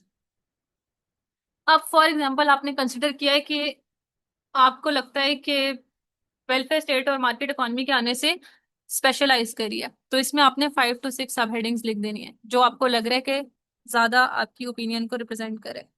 ठीक है, प्रोडक्शन जो है वो मार्केट को शिफ्ट हो गई है। पहले क्या होता था कि फैमिलीज खुद एग्रीकल्चर करके खुद प्रोड्यूस करती थी, और वो अपना ही बस उनका एक यूनिट ऑफ कंजम्पशन था, तो वो चीज मार्केट के पास चली गई है। जैसे home home based cottage cottage production होती थी, ठीक है, कॉटेजेस में आप लोग क्लोथ्स प्रोड्यूस करते थे और डिफरेंट चीजें थी, ठीक है। तो वेज एम्प्लॉयमेंट जो है डोमिनेट्स हाउस होल्ड इनकम, तो हर कोई जो है वो ज्यादा वेज की कोशिश में बेटर अपॉर्चुनिटीज देख रहा है। फिर वेलफेयर स्टेट का जो कॉन्सेप्ट है, उससे जो फैमिली का कॉन्सेप्ट था केयर का और इमोशन का, वो उसमें चला गया, एब्जॉर्ब हो गया। जैसे state insurance paid Elder and health care systems exist करते हैं, तो instead of family members caring for the Elder members, वो उनको रेलीगेट कर देते हैं उन रिस्पॉन्सिबिलिटीज को ऐसे वेलफेयर के इदारों, ठीक है। तो वो उसका जो एक इंटीमेट फंक्शन था वो कम हो गया। अ, ये हम वो करें कि फैमिली जो है वो स्पेशलाइज करिए, ठीक है, हमने ये ओपिनियन लिया कि वो स्पेशलाइज करिए, उसके फंक्शंस बेटर हो रहे हैं, वो चीजें वो बेटर तरीके से अचीव कर सकती है, ठीक है। तो प्रोडक्शन मार्केट को जा रही है, तो उनकी वेज ज्यादा बेटर हो रही है, क्योंकि वो ज्यादा अर्न कर पा रहे हैं। जब वो फैमिलीज खुद प्रोड्यूस करती थी, तो वो सिर्फ उतना प्रोड्यूस करती थी जब उनको चाहिए, जितना उनको चाहिए होता था, उसमें प्रॉफिट का कॉन्सेप्ट नहीं था। फिर इसमें क्या है कि जो वेलफेयर स्टेट है, जब वो अपने एल्डर्स को उनको दे देते हैं देखने के लिए, तो फिर वो अपनी बाकी चीजों पे फोकस कर सकते हैं, और जो हेल्थ केयर वाले इंस्टीट्यूशन है वो ज्यादा बेटर टेक केयर करते हैं उनकी। फिर एजुकेशन जो है वो स्कूल्स को चली गई है, ठीक है। पहले क्या होता था कि जो आपका हाउस होल्ड होता था, वही बेसिक यूनिट ऑफ लर्निंग होती थी, तो अब क्या होती है, स्कूल जो है वो आपको स्किल ट्रांसमिशन करती है, और फैमिली जो है वो मोरल एंड इमोशनल सोशलाइजेशन करती है, तो इस तरह से वो फंक्शन इंप्रूव हो गया। नीचे एविडेंसेस भी आप इनको देख सकते हैं, ठीक है। एनरोलमेंट स्कूल में बहुत ज्यादा हो गया, तो लिटरेसी ट्रांसमिशन होम ट्यूटरिंग से स्कूलिंग की तरफ चली गई। फिर फैमिली जो है वो आपको इंटीमेसी प्रोवाइड करती है, ठीक है। ये टैलकट पर्सन्स का फंक्शनलिस्ट व्यू है। फंक्शनलिस्ट व्यू क्या होता है कि एक सोसाइटी के डिफरेंट इंस्टीट्यूशंस हैं, और वो सब अपना अपना फंक्शन परफॉर्म करते हैं, तो तब सोसाइटी स्टेबल रहती है। तो फैमिली जो है वो इमोशनल स्टेबलाइजेशन का रेफ्यूज बन गया। पहले वो एक मार्केट वर्ल्ड की तरह एग्जिस्ट करती थी, कि आपने इस फैमिली से अलायंस बनानी है। फिर इकोनॉमी के डिफरेंट कॉन्सेप्ट होते थे, तो वो जो केयर वाला कॉन्सेप्ट है वो बैकग्राउंड में चला गया था। तो जैसे जैसे चीजें वेलफेयर स्टेट और मार्केट इकोनॉमी की तरफ गई है, तो फैमिली जो है वो अपने कोर फंक्शन जो इमोशनल स्टेबलाइजेशन है उस पर फोकस करती है। अब हमें नजर आते हैं dual income urban house hold, जहाँ पे जो हस्बैंड और वाइफ दोनों होते हैं वो अर्न कर रहे होते हैं, तो वो होम में जब होते हैं तो वो सिर्फ और सिर्फ इमोशनल रिकवरी टाइम कंसिडर करते हैं उसको। और लीगल प्रोटेक्शन जो है वो भी स्टेट के पास चली गई है, कि जब से चाइल्ड प्रोटेक्शन और वेलफेयर के लॉज आए हैं, तो वो पहले जो होते थे फैमिली के बड़े डिसाइड करते थे हर चीज, तो उसमें क्या होता था कि मैनिपुलेशन आ सकती थी, वो अपने फायदों के लिए कुछ कर सकते थे, तो वो उसके पास चली गई है अब लॉ के पास। तो इस तरह से वो बेटर तरीके से जस्टिस ले सकते हैं। जैसे पाकिस्तान में चाइल्ड प्रोटेक्शन लेजिस्लेशन, ठीक है, तो पहले जो बिरादरी और फैमिली देख रही होती थी, अब वो लॉ के अंडर आ गए। और ये दूसरा पॉइंट है कि कैसे ये वाली फोर्सेस जो है वो लूज कराती हैं फंक्शंस। तो अगर आपकी ये ओपिनियन होगी, तो फिर आपने इस पे ज्यादा हेडिंग्स देनी है, और अगर आपकी नहीं है तो इस पे बस तीन, तीन भी बहुत हैं, और अगर चार आ रही हैं तो ठीक है। अच्छा, अब क्या हो रहा है कि इन फोर्सेस की वजह से फ्रेगमेंटेशन राइज कर रही है, higher divorce and separation rates, और वे weaken the family's capacity to reliably perform any function at all specialised और अदरवाइज।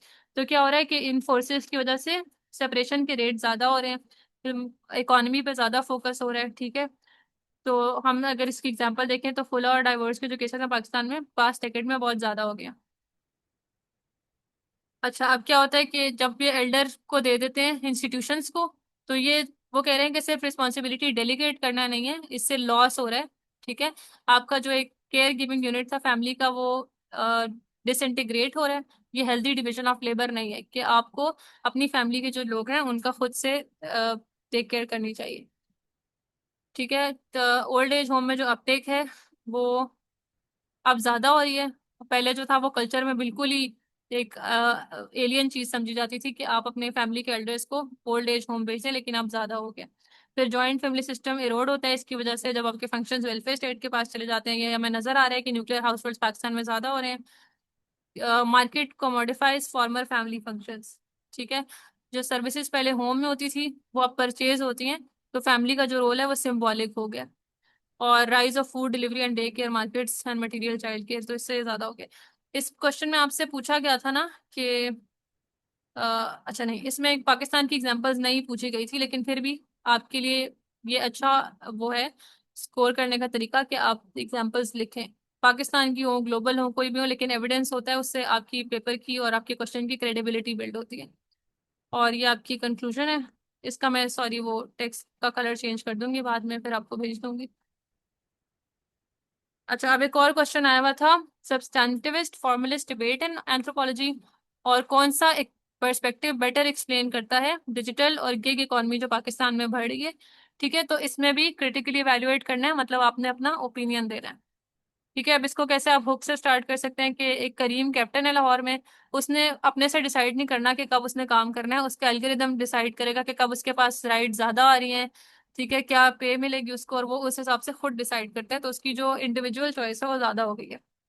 अब आपने क्या करना है, एक्सप्लेन द सब्सटैंटिविस्ट फॉर्मलिस्ट डिबेट भी पूछा हुआ है ना, तो आपने दोनों को थोड़ा थोड़ा एक्सप्लेन कर देना है, either through a diagram, through a table, और दो तीन हेडिंग्स किसी तरह भी आप इसको डिफाइन कर दें। अच्छा होता है कि आप स्ट्रक्चर से लेकर चलें, तो टेबल जो है वो अच्छा रिप्रेजेंट करेगा कि आपने दोनों व्यूज को प्रॉपरली कंपेयर कर लिया।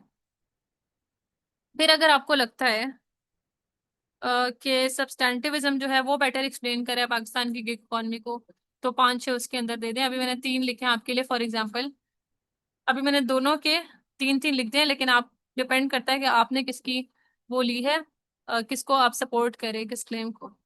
अच्छा, सब्सटैंटिविज्म क्या होता है कि वो कहता है कि जो आपकी इकोनॉमिक डिसीजंस हैं वो आपकी सोशल इंस्टीट्यूशंस पे बेस करते हैं, आपकी इंडिविजुअल रैशनैलिटी पे नहीं। तो एल्गोरिदम जो है वो कहते हैं कि न्यू फंक्शन की तरह, सॉरी न्यू इंस्टीट्यूशन की तरह फंक्शन कर रहे हैं, कि जो राइड और डिलीवरी एप्स होती हैं वो रेट्स डिटरमिन करते हैं, आपको काम असाइन करते हैं, वही रेटिंग्स आपको देते हैं, और फिर उस हिसाब से आपको ऑर्डर्स मिलते हैं। तो राइडर्स जो है वो नेगोशिएट खुद नहीं कर सकते या उससे बाहर नहीं निकल सकते। तो जैसे पहले जो किनशिप सिस्टम होते थे वो गवर्न करते थे कि क्या इकोनॉमिक एक्टिविटीज होंगी, अब एल्गोरिथम करे। फिर किनशिप और सोशल नेटवर्क्स मीडिएट करते हैं एंट्री, ठीक है। जो रिक्रूटमेंट्स होती हैं, हम बेशक राइडर्स को ना देखें, हम कोई भी इंस्टीट्यूशन में एक बंदा जो है वो हायर होना चाह रहा है, तो ऑब्वियसली एक बंदा जिसकी स्ट्रॉन्गर फैमिली बैकिंग है या उसकी इस तरह की कोई पेट्रोनेज है जो उसको सपोर्ट कर सकता है, तो उसके ज्यादा चांसेस होंगे। तो वो उसी तरह का एक बिरादरी स्टाइल ट्रस्ट रिलेशनशिप आ गया, ठीक है।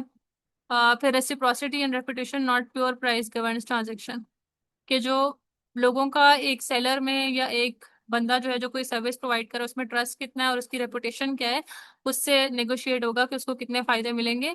तो वो उस तरह से फिर इंडिविजुअल चॉइस वाला जो कॉन्सेप्ट है वो खत्म हो जाएगा। ये आप एविडेंसेस देख सकते हैं साथ साथ। फिर अगर फॉर्मलिस्ट केस आपने लिखना है, तो इसमें हम लिखेंगे कि राइडर्स जो है वो रेशनल मैक्सिमाइजिंग चॉइसेस करते हैं। फॉर्मलिस्ट केस क्या कहता है कि आपके इकोनॉमिक डिसीजंस आपकी अपनी चॉइस होते हैं और आप अपनी प्रॉफिट मैक्सिमाइज करने के लिए डिसीजंस लेते हो। तो जो मल्टी एपिंग है कि आप खुद डिसाइड कर सकते हो कि आप कौन सी ऐप को चूज करोगे जो आपको बेस्ट फेयर या बेस्ट एडवांटेज दे रहा है। फिर entry reflects rational response to inflation, rising joining rates track unemployment and inflation spike consistent with individuals rationally seeking the best. तो क्या होता है कि जैसे जैसे अनएम्प्लॉयमेंट आती है, इन्फ्लेशन आती है, तो आप कोशिश करते हो कि आपको बेस्ट अपॉर्चुनिटी मिले, तो उसमें भी आपकी चॉइस जो है वो नजर आ रही है। और ये एक फॉर्मलिज्म क्या एक्सप्लेन नहीं कर सकता कि राइडर्स क्यों प्लेटफॉर्म ही जो प्लेटफॉर्म ने उनके ऊपर पे कट्स लगाए हैं कि एक प्लेटफॉर्म जो है वो सर्टन अपनी फीस भी रखता है और रूल भी चेंज करता रहता है, तो वो उनको फॉलो करने पड़ते हैं और वो एग्जिस्ट नहीं कर सकते। तो अगर मैं ये क्वेश्चन करूं तो I would go with substantivism view कि वो कोई ना कोई चीज उनको कंट्रोल कर रही होती है। ठीक है, गिग इकोनॉमी ये होता है कि वो आप फॉर्मल इकोनॉमी में नहीं होते, लेकिन आप डिजिटल चीजों के थ्रू अर्न कर रहे हो, तो फिर आपने इसको डिफरेंट हेडिंग से सपोर्ट करना होता है। और जरूरी नहीं होता कि फिर आप दूसरा केस भी लिखें, बट ये बहुत अच्छा इंप्रेशन देता है कि आप लिख दो कि काउंटर पर्सपेक्टिव के ये दो पॉइंट्स हैं कि फॉर्मलिस्ट भी इस पे अप्लाई हो सकती है, तो वो आपकी उसको पता चलता है कि क्रिएटिविटी ज्यादा है और आप दोनों एस्पेक्ट से सोच सकते हो। और ये कंक्लूजन। ठीक है। अच्छा, अब ये तो हमने कर लिए क्वेश्चंस कि आपने क्वेश्चंस कैसे अटेम्प्ट करने हैं। प्रॉपर स्ट्रक्चर होगा तो ही आपका क्वेश्चन जो है वो रेलेवेंट होगा। ठीक है, अब उसमें सेकंड एक और चीज आपने करनी होती है, ये डायग्राम्स और पिक्टोरियल रिप्रेजेंटेशंस मार्क्स बहुत ज्यादा ऐड करते हैं। क्या फायदा होते हैं डायग्राम्स और रिप्रेजेंटेशंस के? कि एक तो एग्जामिनर फैसिलिटेट होगा, एक कॉन्सेप्ट उसको पूरा पेज पढ़ना पड़ेगा, अगर आपने सुना हो पहले भी, तो एग्जामिनर जो होता है वो 2 से ढाई मिनट के अंदर आपका पेपर चेक कर लेता है। तो डू यू थिंक कि वो बैठ के पूरे पैराग्राफ्स पढ़ेगा आपके? अगर आपने कोई secondary heading for example cover की हुई है, तो there is a high chance कि वो नहीं पढ़ेगा। तो आपने क्या करना है कि इंस्टेड ऑफ वो लंबी लंबी स्क्रिप्ट्स लिखें, आपने प्रॉपर चार्ट्स बनाने हैं, फ्लो चार्ट्स बनाने हैं। और एंथ्रोपोलॉजी में there are a lot of opportunities के जहाँ आप चार्ट्स बना सकते हैं, क्योंकि बहुत सारे टॉपिक्स इसी तरह के हैं। फिर आपका आंसर एक्सपैंड होता है। ठीक है, दो लेंथ मैटर नहीं करती, लेकिन 20 मार्क्स का जब क्वेश्चन आ रहा है तो एटलीस्ट 6 पेजेस होने चाहिए। तो पूरे 6 पेजेस पे अगर आप लिखने बैठ जाएंगे 40 मिनट्स में, इट्स नॉट पॉसिबल कि आप फिर वो रेलिवेंट रह सके। तो इस तरह से आपका आंसर एक्सपैंड हो जाएगा, फिर आपका टाइम सेव होगा। जो चीज आप लिखने में लगा रहे हैं, डायग्राम बनाने में ज्यादा टाइम लगता है, तो आपका टाइम सेव हो जाएगा। ठीक है, और आपकी डेप्थ ऑफ नॉलेज नजर आती है कि जब आप उनको प्रॉपरली लेबल करते हैं और उसको क्वेश्चन के साथ कनेक्ट करते हैं, तो पता चलता है कि आपको प्रॉपर नॉलेज है। ठीक है, फॉर एग्जाम्पल अगर आप किनशिप का क्वेश्चन करें, तो आप किनशिप का चार्ट बना दें। मेट्रीलिनियल ऑर्गेनाइजेशन अगर कर रहे हैं, तो आप ट्राइंगल्स के थ्रू फीमेल्स को डिनोट कर दें, सर्कल्स के थ्रू मेल को कर दें, और फिर इस तरह से पूरा एक चार्ट बना दें फैमिली ट्री का। और क्योंकि जो मेट्रीलिनियल होती है उसमें फीमेल लाइन से पास कर होता है, तो जब आप यहाँ बनाएंगे तो यहाँ आप लिख दें कि प्रॉपर्टी और लीनियज जो है वो यहाँ से ट्रेस हो रहा है। तो इस तरह से आपने खुद इमेजिनेटिव होना होता है थोड़ा सा वाइल अटेम्प्टिंग क्वेश्चंस। फिर जब एजेंट्स ऑफ सोशलाइजेशन की, जैसे हमने ऊपर डायग्राम बनाई, आपने व्हील बनाया, उसे एरोस से रिप्रेजेंट कर दिया क्या क्या एजेंट्स हैं। फिर जो थीरीज हैं, जैसे एवोल्यूशनरी थीरीज हैं कि सोसाइटी किस स्टेज से किस स्टेज में इवॉल्व करती है, तो वो आप कन्वीनियंटली डायग्राम से शो कर सकते हैं। और कंपैरिजन के लिए tables are the best option. और लास्ट जो चीज होती है जिससे आपका पेपर स्टैंड आउट करेगा, हमने पहले भी डिस्कस कर लिया, वो है एविडेंस और केस स्टडीज। अब एविडेंस और केस स्टडीज को आप आंसर में इंटीग्रेट कैसे करेंगे? ठीक है, आपका जो एग्जाम्पल होगी वो ज्यादा से ज्यादा 2-3 लाइन की होनी चाहिए। ठीक है, और उसको आप सबसे डिजायरेबल ऑप्शन क्या है कि आपने ये हेडिंग दी कोई, ठीक है, ये आपने कोई हेडिंग दी, उसके अंदर आपकी आ गई सब हेडिंग 1। अब आप क्या करें, उस सब हेडिंग को पहले थोड़ा सा एक्सप्लेन कर दें कि आप इस सब हेडिंग में क्या आर्ग्यू करना चाह रहे हैं, और फिर अपनी यहाँ पे मतलब आपने 2 लाइंस लिख दी, और फिर दरमियान में यू करके ब्लैक मार्कर से प्रेफरेबली यहाँ पे आप अपनी एग्जाम्पल या एविडेंस स्टेट कर लें, ताकि वो बिल्कुल अलग से लिखा हुआ नजर आए और एग्जामिनर से मिस ना हो जाए कि आपने कोई एग्जाम्पल स्टेट की है। ठीक है, जैसे ये नीचे लिखी हुई है, आप इसे देख सकते हैं कि जब हम रेसिप्रोसिटी पढ़ रहे होंगे तो हम इस तरह से देख सकते हैं कि मार्शल मॉस ने जब स्टडी किया था, तो उसने नेकलेसेस और आर्मबैंड्स का बताया था कि वो किस तरह से अलायंस और प्रेस्टीज को होल्ड करते हैं। और जब आप एग्जाम्पल लिख रहे होते हैं ना, तो कुछ वर्ड्स होते हैं जिनको आप यूज कर सकते हैं। ठीक है, अब किस तरह के वर्ड्स हो सकते हैं कि ये तो सारे लिखेंगे कि वो द एंथ्रोपोलॉजिस्ट सेज दिस या आर्ग्यूज दिस। तो आप ना कुछ बेटर वर्ड्स यूज कर सकते हैं, जैसे कंटेंट्स। जैसे हमने ऊपर पढ़ा ना अभी मार्शल मॉस, तो आप लिख दो मार्शल मॉस कंटेंट्स, कि वो ये चीज अपहोल्ड करता है और ये चीज उसने बोली है। ठीक है, और क्या वर्ड हो सकते हैं? मेंटेन्स। ठीक है, इस तरह के आप थोड़े फॉर्मल वर्ड्स की तरफ जाएं, एजर्ट्स, और क्या कर सकते हैं, हाइलाइट्स। तो इस तरह के थोड़े से फॉर्मल राइटिंग की तरफ, थोड़े फॉर्मल वर्ड्स की तरफ जाएं। फिर आपने अगर बुक्स लिखनी है तो आप बुक्स को दो तरीके से लिख सकते हैं, कि इन हिज और हर बुक।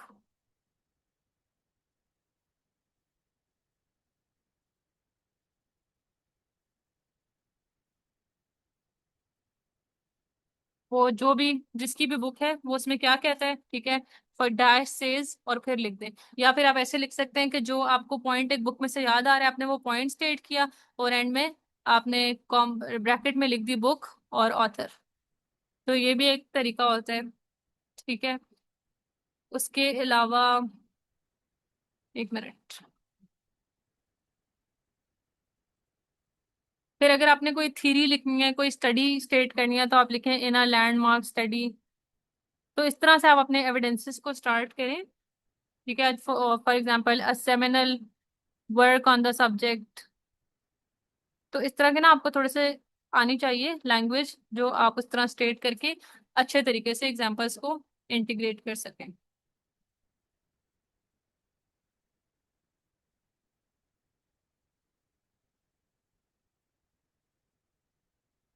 आप लोगों की कोई क्वेश्चंस हैं तो आप बता दें। This is all about the lecture today. हाँ, एजर्ट्स भी यूज कर सकते हैं। ठीक है।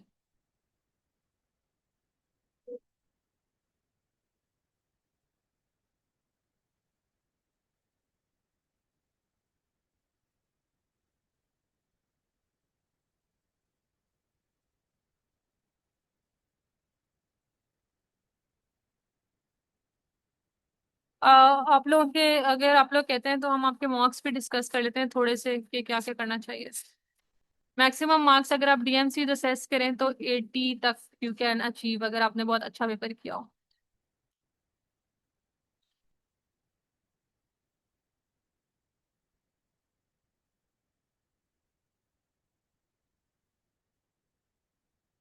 अब आप लोगों के जो मार्क्स है ना, आप उसको अपने इस पूरे क्राइटेरिया के हिसाब से असेस करें कि आपने कहाँ कहाँ पे गलत किया हुआ है और स्ट्रक्चर को कैसे लेके चलना था।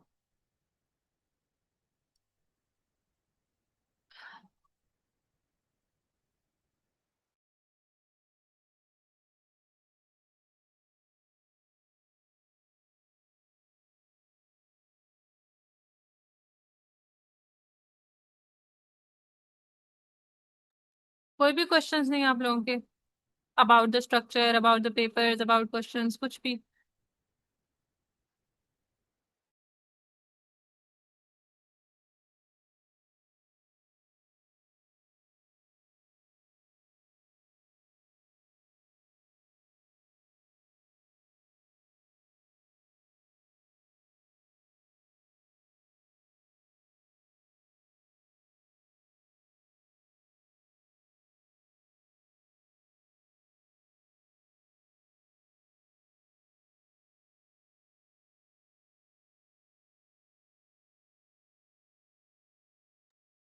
ओके, आप लोगों के कोई क्वेश्चंस नहीं है तो हम एंड कर लेते हैं। By the way, expected a lot of questions, लेकिन आप लोगों को शायद समझ आ गई है।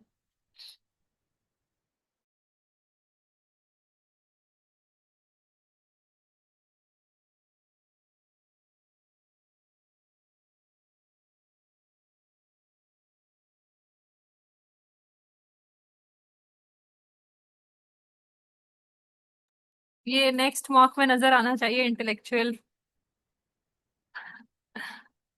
ओके, चलें फिर हम एंड करते हैं।